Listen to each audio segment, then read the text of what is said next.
Languages को classical languages का दर्जा दिया गया है।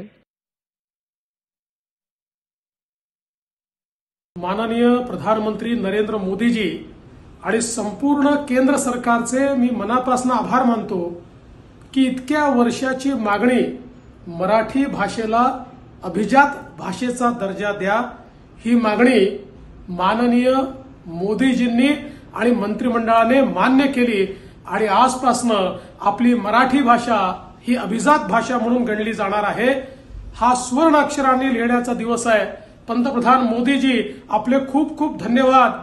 महाराष्ट्र सरकारने मी मुख्यमंत्री असताना आणि आता देखील माननीय एकनाथराव शिंदेजींच्या नेतृत्वात सातत्याने पाठपुरावा केला, प्रयत्न केला, पुरावे दिले आणि आज हे सगळे पुरावे मान्य होत मराठी भाषा ही अभिजात भाषा झाली आहे। महाराष्ट्राच्या 12 कोटी जनतेच्या वतीनं आणि जगभरातल्या मराठी माणसाच्या वतीनं मी पंतप्रधान मोदीजींचे मनापासून आभार मानतो। तर नितीन गडकरी केंद्रीय मंत्री यांनी सुद्धा ट्विटरच्या माध्यमातून आपल्या भावना व्यक्त केल्या। पंतप्रधानांच्या अध्यक्षतेखाली मंत्रिमंडळाकडून मराठी भाषेला अभिजात भाषेचा दर्जा देण्याचा निर्णय झालाय। माय मराठीच्या इतिहासातला हे एक अत्यंत महत्त्वपूर्ण आणि ऐतिहासिक निर्णय असं नितीन गडकरींनी म्हटलंय।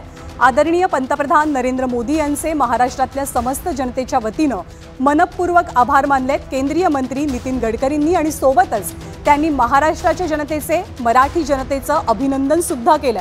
समस्त मराठी जनांसाठी हा आनंदाचा क्षण असल्याचं नितीन गडकरींनी म्हटलंय। मराठी भाषेला अभिजात भाषेचा दर्जा मिळावा यासाठी गेले कित्येक वर्ष राज्य सरकार प्रयत्नशील होतं। केंद्र सरकारकडे पाठपुरावा केला गेला। राज्याचे मुख्यमंत्री एकनाथ शिंदे यांनी सुद्धा आपल्या भावना व्यक्त केल्यात। अखेर माय मराठीला अभिजात भाषेचा दर्जा मिळाला, एका लढ्याला यश मिळालं। यासाठी महाराष्ट्र सरकारनं केंद्राकडे सातत्यानं पाठपुरावा केला होता।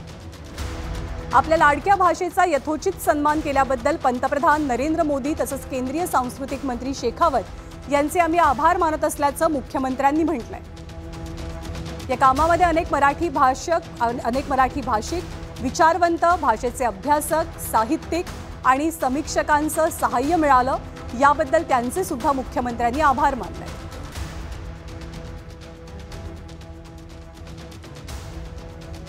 तर संत साहित्याचे अभ्यासक आणि ज्येष्ठ विचारवंत सदानंद मोरे सर यांच्याशी सुद्धा काही वेळापूर्वी आम्ही संवाद साधला। तो संवाद आपण ऐकूया।